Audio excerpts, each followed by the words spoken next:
Continuing coverage now in a News 3 investigation. Yeah, our reporting this year revealed Virginia's compensation for the wrongfully incarcerated falls behind the national average. And this is a problem in Virginia. According to the National Registry of Exonerations, there have been 68 exonerations in Virginia since 1989, a total of 606 years lost. So now there's a closer look at the same law revealing compensation is not guaranteed for innocent people who plead guilty under pressure. And Jessica, I know your investigation shining a light on this. Yeah, this is an issue that a lot of advocates have uncovered that we are reporting now. And this morning I'm uncovering why some innocent people plead guilty and the roadblocks to getting them compensated.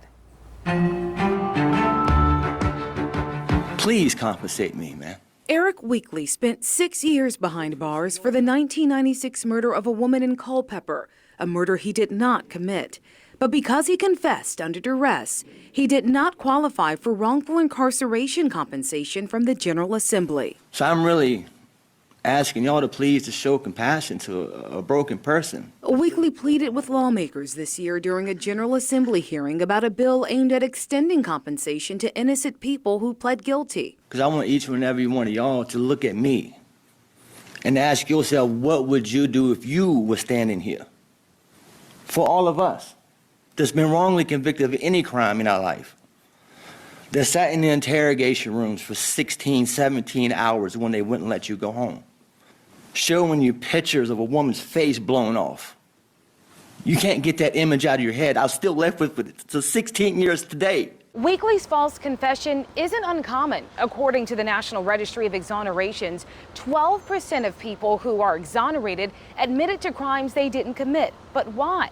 Innocence Project attorneys say that when they go to trial, they face a greater likelihood of being convicted and facing lengthy sentences, 10, 20, 30 years, even life, and they're afraid to risk it. Sometimes people who are innocent plead guilty. Democratic Delegate Rip Sullivan introduced legislation this year to ensure innocent people who plead guilty and are exonerated or granted an absolute pardon from the governor would be guaranteed compensation from the General Assembly. If you want to look for one issue that shouldn't be political, this would be it, right?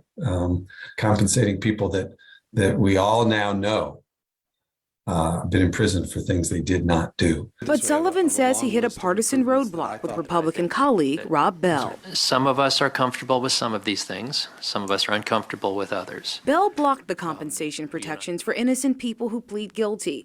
He did compromise on compensation for innocent people who give the so-called Alford plea. That's when someone doesn't plead guilty, but they admit the evidence against them is damaging. It was certainly, from our perspective, very disappointing to see it become partisan in the House. Juliet Hatchett with the University of Virginia Innocence Project says they were disappointed the measure fell apart in the House of Delegates. A person who's been wrongfully convicted has been denied choices, liberties, options for however long they were incarcerated. We should do everything we can to give them their choices, their liberties, their options as quickly as possible. The General Assembly can still award innocent people who plead guilty money if they choose. For example, Virginia lawmakers approved a $3.5 million compensation package for the Norfolk Four.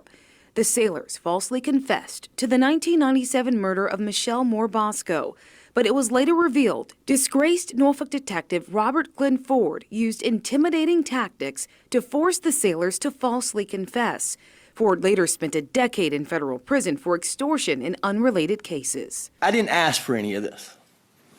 They needed to close the case. Weekly says in his unrelated case in Culpeper, he faced pressure from police, prosecutors, even his own attorney to falsely confess. And while his pleas to lawmakers this year didn't guarantee compensation for others like him during this hearing, they later agreed to compensate Weekly this summer. Please find it in your hearts to compensate a humble man, to help me live a better life, to provide for my family, to provide a home. He says to provide a home for his family. Now, we did reach out repeatedly to Republican Delegate Bell to ask why he did not want to back this idea, but we never heard back. Delegate Sullivan says he will try again next session to get compensation for all innocent people and work to increase how much they get. Right now, Virginia pays an exonerated person $55,000 per year of wrongful incarceration.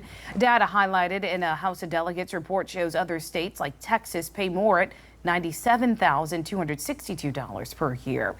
The national average is about $70,000 per year of wrongful incarceration. To see our